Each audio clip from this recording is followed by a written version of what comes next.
England have won 5 from 6 since their 2022 World Cup quarter-final defeat to France last December, but Gareth Southgate's side still face questions over their style of play.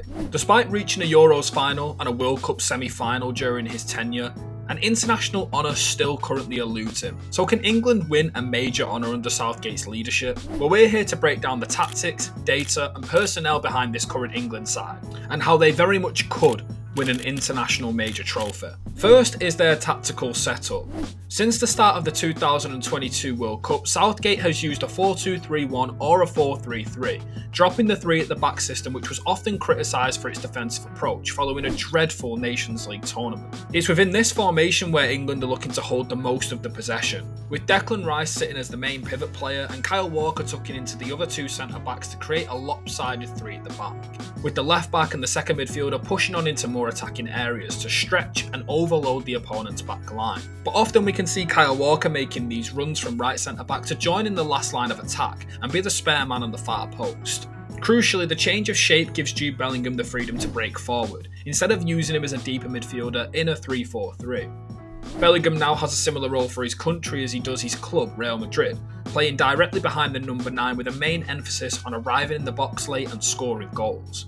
And this works really well in unison with Harry Kane's movements, as he often drops deep in possession to spray passes to the runners ahead of him. And it's not just Bellingham who benefits from Kane's style of play, but Bukayo Saka has reaped the rewards too.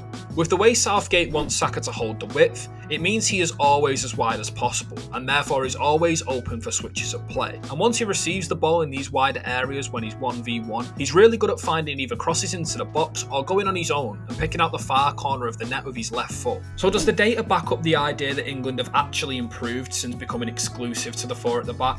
From England's first Nations League game against Hungary up until their last World Cup game against France, Southgate's men conceded 14 in just 11 games, more than any other top nation in this period. However, in the 6 games they've played since then, England have conceded just 3 goals, and more impressively as a team, they have faced just a total of 2 shots on target within them games. So does this mean that England are becoming a more defensive outfit? No. In fact, they've scored 19 goals since the World Cup, which is more than they managed in the 11 games stemming from the Nations League opener to the last World Cup fixture. But it's not just the tactics and the data which people are criticising.